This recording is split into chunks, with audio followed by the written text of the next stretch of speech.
us now. And you're just joining our coverage here, ongoing here. Bob Mueller spoke 20 minutes ago. Go ahead and tell us your initial reaction, Mr. Speaker. Well, you know, Ken Starr issued an independent counsel report on Bill Clinton. He used the word guilty 11 times. 6 of them were obstruction of justice. He just wasn't complicated. He didn't say we have to indict. He just said, you asked me to report, here's my report. He's guilty. He did these things. Now, if Mueller felt that if Mueller used the word guilty once, we'd be in a different world.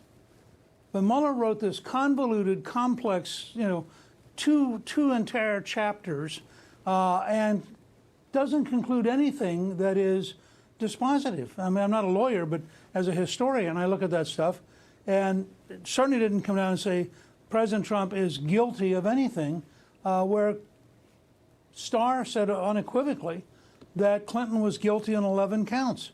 And that's a major difference of where we are today. Both Comey and Mueller are trying to have it both ways. They'd like to be statesmen. They'd like for everybody to respect them. But in Mueller's case, he had 2 full years. He had a huge team. They wrote a report. Now, if they can't get their report right, I don't know why they're coming back later to tell us what it is they wish they might have said. And I think Mueller's better off, frankly, just it's over, go home, relax.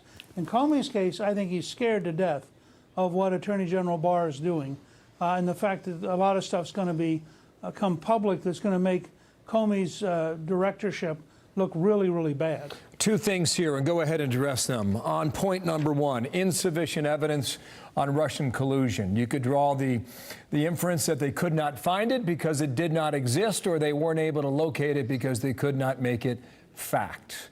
Your reaction? Oh, come on. I mean, give me a break. They interviewed 500 people. They spent millions and millions of dollars. They put several people in solitary confinement for lengths of time which frankly should be un-American. If they didn't find it, what are they complaining about?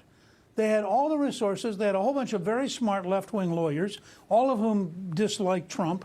They went all out, and they didn't get anything. Now, at some point in the hunt, you got to decide there's no deer in the forest. And the fact is, they couldn't prove anything. And they ought to relax and just say, you know, in the absence of proof in America, you are innocent. Therefore, by definition, President Trump is innocent. Point number 2 on obstruction. We did not make a determination based on long-standing guidelines within the DOJ that a president cannot be charged, a sitting president. It would be unfair to consider it a crime if there is no trial. React to that, Mr. Speaker. Well, they don't have to say it's a crime. They could say, we found him guilty of obstructing this. I mean, Ken Starr didn't say, let's go indict Clinton. Ken Starr said the Congress should be aware of the following facts, and he rendered a judgment. Now, Mueller had every right to render a judgment without demanding an indictment. He could have said, we have reached a conclusion that he was guilty of obstruction. They don't say that.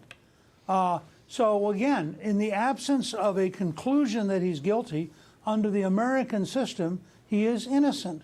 And in the 2 major areas that Mueller investigated, you have to say, if you're playing by the American rules, and a person is innocent until proven guilty, that Trump is innocent on both those counts. Thank you, Newt Gingrich.